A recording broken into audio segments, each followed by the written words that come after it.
ի հակառակ տարածված կարծիքին, որ նախագահի հետ Ղարաբաղից բերված ինչ-որ անվտանգության աշխատակիցներ են, նման բան չկա։ Բոլորս Հայաստանից էինք, անձամբ ես Արմավիրի մարզից, Հրքաշատ գյուղից։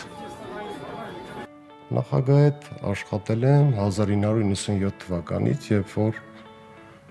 նախագահ վարչապետ նշանակվեց Հայաստանի Հանրապետությունում։ Գիտեք, նախագահի